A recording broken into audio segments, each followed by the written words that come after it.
I want to begin by telling you about a day in my life, August 31st, 2011. And if you don't remember, that was a Wednesday. It was the end of summer, and so the day dawned beautiful, bright, clear. There wasn't a cloud in the sky, and there was no chance of rain, and it was warm. And it was a hump day, that day of the week that we love, in which the weekend is closer rather than further away. So August 31st, 2011 was very much just an average day, except this was the day that I was going to commit suicide. This was the day that I got in my red Dodge Dakota pickup truck, and I drove from my home in Penryn, and I drove to the Forest Hill Bridge. And I parked my vehicle in a spot that I had scouted out months before. And this brings up an important point, that suicide is almost never spontaneous. I had thought and ruminated and imagined this day for months and months before. And so as I pulled into that spot, I stopped, and I turned off the engine, and I sat there for just a moment. And I was searching, hoping, looking for some thought, some visceral experience, something that would tell me that what I was about to do was not a good idea, that the world would in fact not be better off without me. But no thought came. No feeling of grace or peace came. And so I reached to my right into the passenger seat, and I grabbed the suicide note that I had typed out. A note that in part read, "To my family and friends, I have decided that the time has come for me to go. I am choosing to end my life so I can be free of the pain in my heart and soul, the betrayal of my mind, and the depth of self-hatred that I feel. I have become the burden I wish I never would. My failings as a husband, brother, son, and friend are too innumerable to count, and yet I review the long list of my mistakes at the end of every day. I fear I will continue to be a drag on those around me, a damaged shell of a boy, not yet close to being a man." And I took the note and I placed it right in the center of the dash. And I took the keys out of the ignition and I placed them on top of the note. And I got out of the car, and then I spun back around to make sure that the door was unlocked. And I walked down to the center point of the Forest Hill Bridge, that point that stands 730 feet above the North Fork of the American River, 500 feet further off the ground than the Golden Gate Bridge. And on August 31st, 2011, there was a 4.5-foot suicide barrier, and I pressed my body up against that barrier. And at that moment, there was a cool rush of air that came up from the river below. And I felt this eerie sense of calm, this coolness that had come over my body. I don't know how long I stood there, but it was long enough for somebody to notice. And long enough for somebody to pick up a phone and call 911, and long enough for a sheriff to come and make contact and then create connection. And in the creation of the connection, he created hope. And hope that got me off the bridge into an emergency room and then to a psychiatric hospital where I would spend the next 15 days. And when people found out I was in the psychiatric hospital and why, the fact that I was suicidal, they couldn't process it. It made no sense. They said, Woody Bartley is in the psychiatric hospital, and Woody Bartley was going to commit suicide? But the truth is, sometimes what hurts the most can't be seen. Sometimes great agony and pain and despair and hopelessness lies just behind a forced smile or a distracting joke. And people saw me at the time I was married, and my wife Deanna and I at the time were running a large, nationally recognized end-of-life animal sanctuary called A Chance for Bliss. And the sanctuary was home to as many as 100 animals at any one time. 25 horses, 23 dogs, 9 potbelly pigs, goats and sheep and ducks and geese. We had a steer, Ferdy, who stood 6'1" at the back. We had a turkey named Thomas that every night would put himself to sleep in a horse trailer. And we had a duck named Darcy who had been critically wounded, so she couldn't be outside in the pond with the rest of the ducks and the geese. So, of course, she slept inside in the house, in the large jacuzzi bathtub where she enjoyed the bubbles. And the sanctuary was an extraordinary place, and because we looked for animals that had no chance of being adopted, we did no adoptions. And in 20 years of doing this sort of work, we'd had 90 animals transition, pass away with dignity, knowing that they were loved and respected. And on June 2nd of 2010, the sanctuary was the cover story in the life section of USA Today. And yet 14 months later, there I was, standing on the bridge on the very edge of moving past a point past which there is no return. The monster in this case, clinical depression, after 40 years of speaking to me, not so much in audible words, but in absolute thoughts. You are worthless. You are useless. You are ugly and stupid and weak. Nobody loves you, and everybody would be better off without you. It had convinced me of its lies. And on August 31st, 2011, I turned to the monster and I said, "You're right." And he took me by the hand and led me to that point. But I was saved. I was turned around and brought here so I could stand on this stage, on the stage of the finest Christian university in the world, to share with you my story in the form of answering 3 whats. What happened? What had gotten me to that point of being suicidal? And what have I learned, not just about mental illness, but about the grace of mental health? And more importantly, what can we do? What can we do for those of us who suffer, those of us who still need to manage our condition on a day-to-day basis? And what can we do for our brother or sister who is suffering? So first, what? What happened? Now, mental illness typically doesn't come about because of a singular condition. It's usually a confluence of things. And in my case, that's exactly what happened. It reads like a cruel equation. Genetics plus trauma equals mental illness. My grandfather committed suicide when my father was 5 years old. My father, in turn, suffered from clinical depression his whole life until he passed away at the tender age of 41.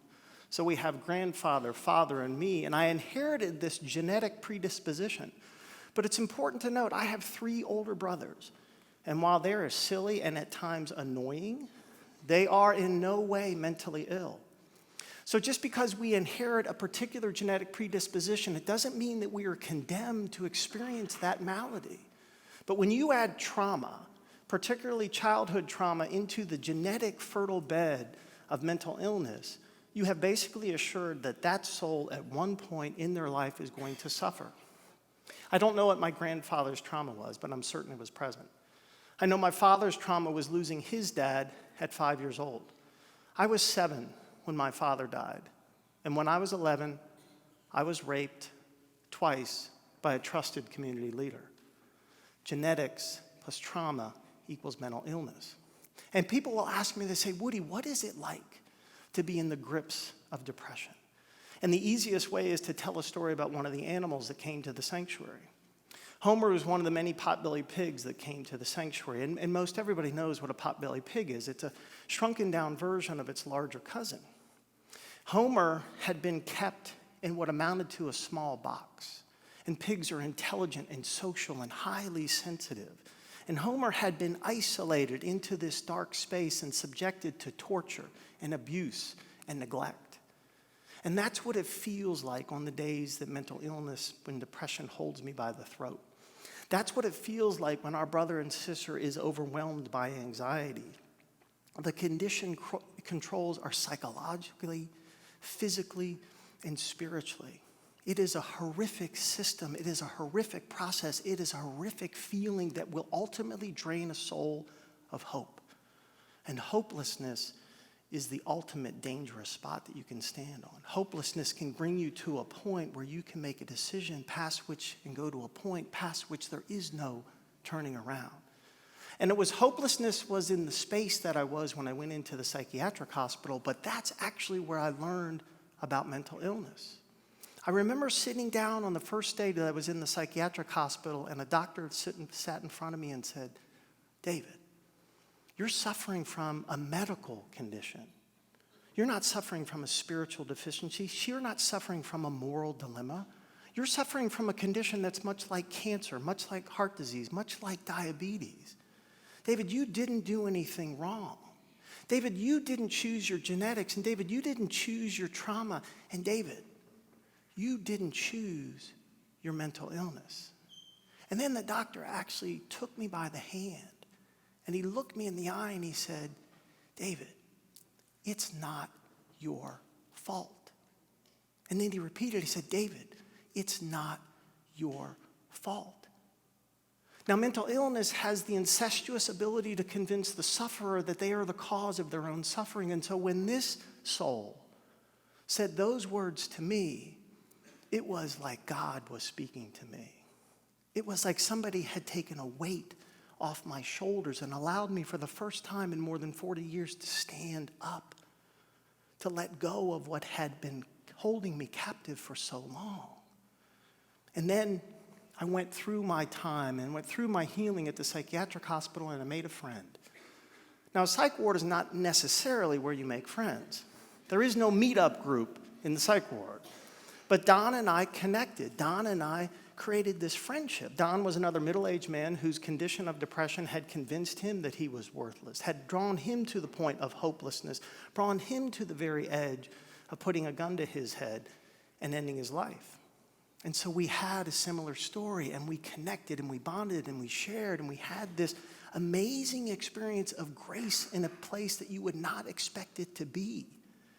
We both got out of the hospital at the same time, and 2 weeks after we got out of the hospital, Don called me on the phone. And he said, "Woody, how are you doing?" And I said, "I'm okay." I said, "How are you?" And he said, "You know what? I'm actually doing really well." And I said, "Give me some of what you got, brother." And he said he had found a men's depression support group, and he had gone to the first meeting, and he had found it incredibly helpful. And he said, "I think you should go as well. If you're looking for me on Tuesdays between 6 and 8 p.m., you will find me in that group." For the last 6.5 years, I have met with this band of brothers, this group of middle-aged men, all who suffer from some form of depression or anxiety or bipolar. And for 2 hours every week, we get to love one another and care for one another and boost one another up. We share and we listen and we encourage and we support, and we help guide one another through our week. And while I learned about mental illness in the psychiatric hospital, I learned about mental health in this group. And the epitome of my experience has been the creation of a wellness plan that is at the center of my life. In the words of another speaker, I have put my self-care on a pedestal. And knowing that the condition of depression impacts all of me, my body, my mind, and my spirit, wellness, this traveling from mental illness to mental wellness and keeping me moving in the right direction, can only happen if I attend to the totality of who I am. And so for my body, it's careful attention to my sleep hygiene. It's careful attention to my diet, knowing there's more neurotransmission that happens in my gut than does in my head. It's going to the gym 4 to 5 days a week. It's being outside each and every day. For my mental wellness, it is meeting with a specially trained counselor once a week. It's participation in the depression support group. It's additional counseling with a Jungian psychiatrist who is specially trained that I get to be with once a month. And it's taking my medication each and every day, even on the days that I feel well. And taking it not with resistance, but with reverence, actually putting it in my hands and thanking God for the creation of something that I can put in my body in concert with everything else that allows me to experience mental health. But of course, the foundation of my wellness comes in my relationship with God, in my communion with Spirit. And then it's service work. It's standing up and telling my story in the humble hopes to increase awareness of this crisis that our society faces, to let people know what mental illness is and what it isn't, and to give that soul who may be suffering the reminder that your diagnosis is not your identity, that there is the possibility for you to move from a place of illness to a place of health, and your divine birthright as a child of God is to be and experience mental health.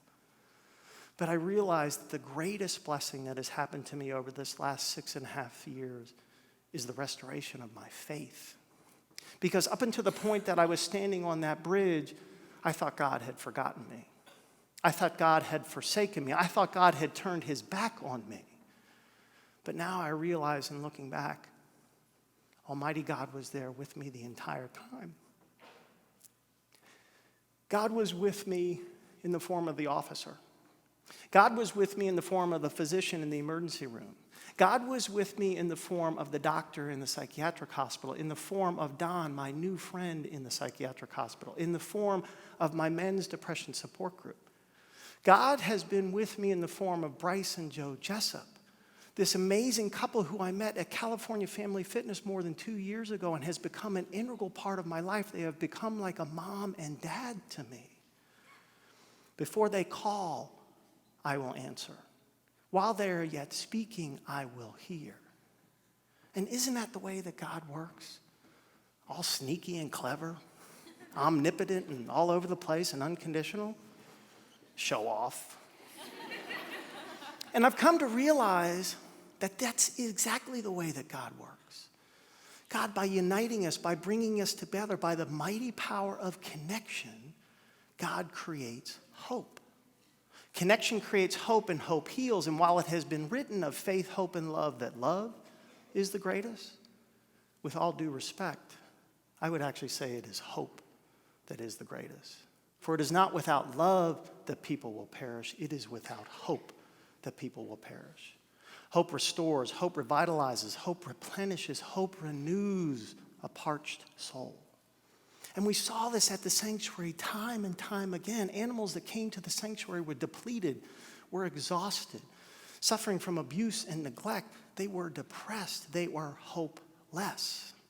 And yet when dogs became part of a pack and horses part of a herd and geese part of a gaggle, they became renewed.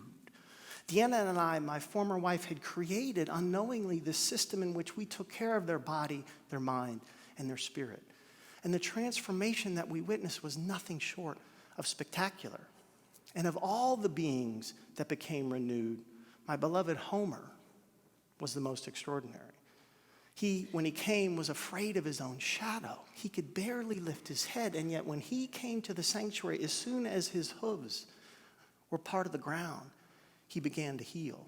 And little by little by little, he not only lifted his head, but he came to own the sanctuary. I was just there hoping for a nut, just looking after Homer. And because he had lived in this box, Deanna and I allowed him to reconnoiter wherever he wanted. And there was one particular day that I knew my beloved pig had made it all the way back, had made it from hellness to wellness. On this particular day, we welcomed in a new horse. And this new horse was Tank. And as the name would suggest, Tank was a large draft horse. He was a Percheron, beautifully white, snow-colored. He looked like a unicorn. And he was huge. He was about 6'1", and Homer, of course, is down here. Well, Homer's in a far pasture as we're getting Tank settled, and all of a sudden his head pops up. And he said, "What's going on?" So he comes trucking over. And it's incredible how fast potbelly pigs can move. Well, he comes up within about 12 inches of Tank. And he puts his nose up and he sniffs him a little bit. And both Tank and I are wondering, what's going on here? And then I watch Homer do this full circle around Tank. And the whole time he's looking up at him. Tank up here, Homer down here. Now I watch Tank kind of step back a little bit. But before he can, Homer takes 2 steps forward, climbs up Tank's left leg, and starts to hump him. Like, wow, you don't see that every day. Now, what's the point of the story? The point of the story is, and there, Bryce, I promise you, there's a point here. When you're held captive by depression, you can barely lift your head. You are absent of hope. You are absent of joy. You are absent of spunk.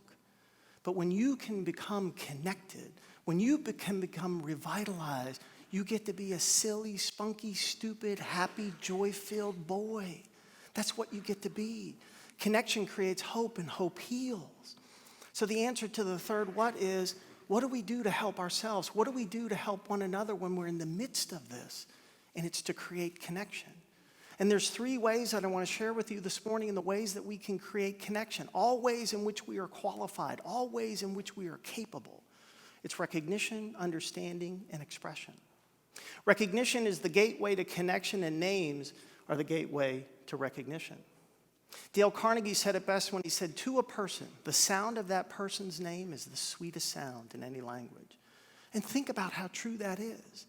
I'd like you to imagine a time that somebody remembered your name and you had no expectation that they would. Or better yet, a time that you hoped somebody would remember your name and they did. How did it make you feel? Be honest. It made you feel good, didn't it? It made you feel like you were included, like you belonged. It made you feel like you mattered. If we're looking to create connection with another and make a difference in the life of somebody who may be suffering, we can start by remembering their name. Next, we go to understanding. And understanding is this fertile place for connection. And this is important because sometimes the behaviors of others is baffling to us. We're like, what up, dude? And in fact, in our moment of frustration, possibly our moment of fear, we actually may be forced or maybe find ourselves saying, what's wrong with you? But in the place of understanding, if we use curiosity to a path of understanding and slightly change that question from what's wrong with you to what happened to you.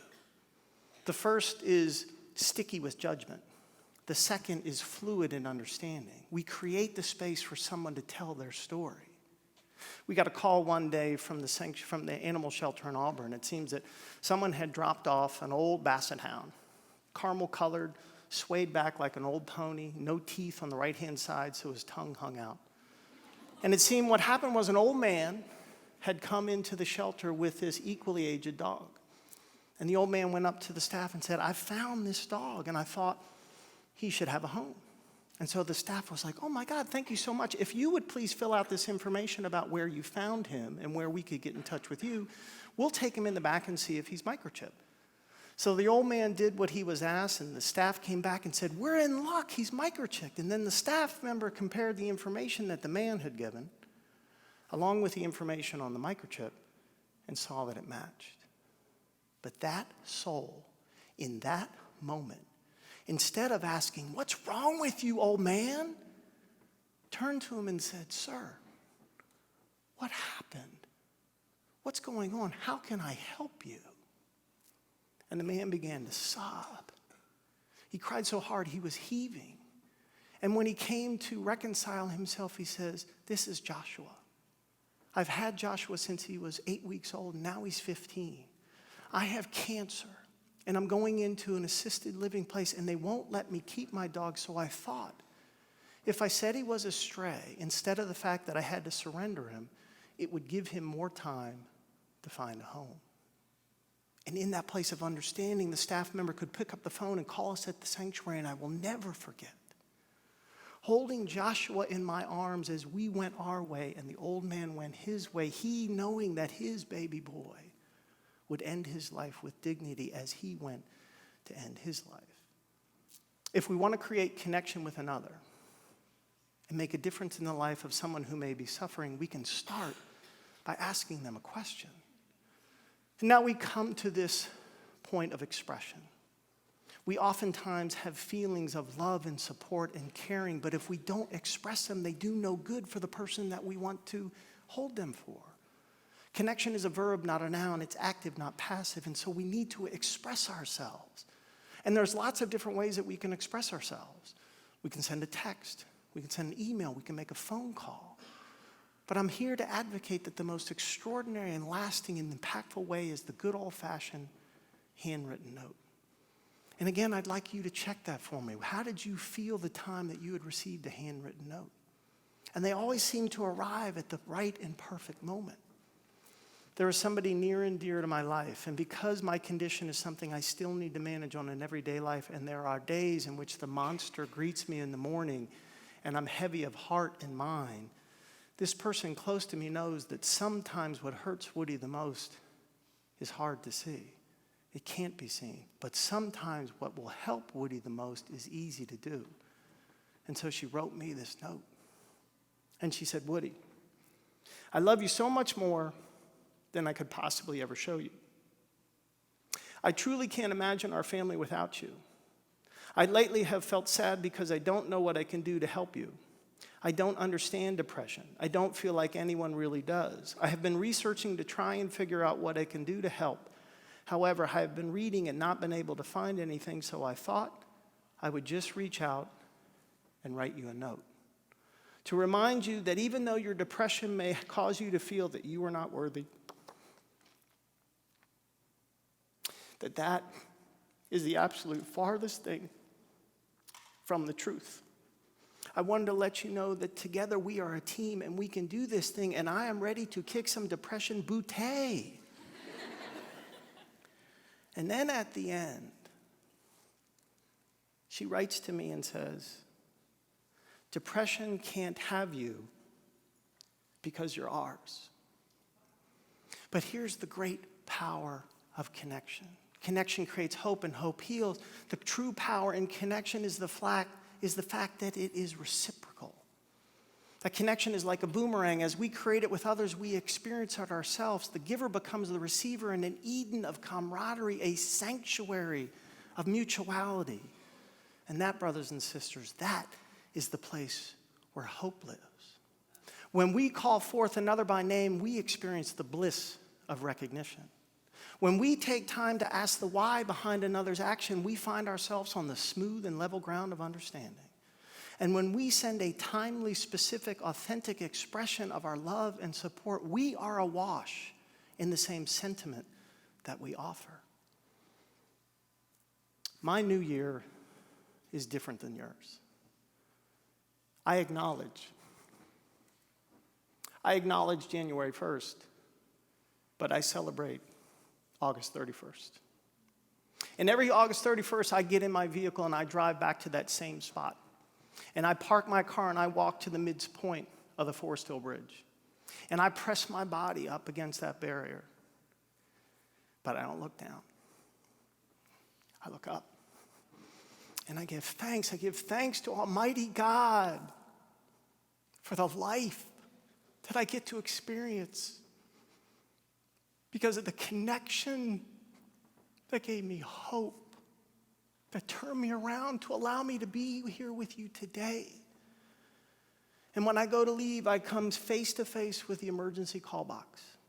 The box that is painted this annoyingly splendid, brilliant yellow. A box that on the top of it has a sign. And that sign says, "There is hope. Make the call." Not a soul has jumped off that bridge who has picked up that phone. Such is the power of connection to create hope. Mental illness lies, but hope doesn't. Hope takes us by the hand and whispers to it, "Beloved, you are loved, you are wanted, you are needed, you are worthy, you matter."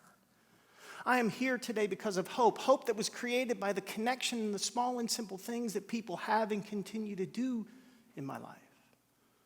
For those present here today, I plead with you, there is hope. Make the call. Your condition is not your fault. Reach out to this. We will pull you forward from mental illness into the space of mental wellness. Together, we can turn the tables on the lying monster and have you experience the mental health that is your birthright. For the rest of us, our job is to answer that call. To answer the call with a commitment for recognition, understanding, and expression. To leave this sacred place today and go out and be about our Father's work. To put curiosity before assumption. To put dignity before stigma.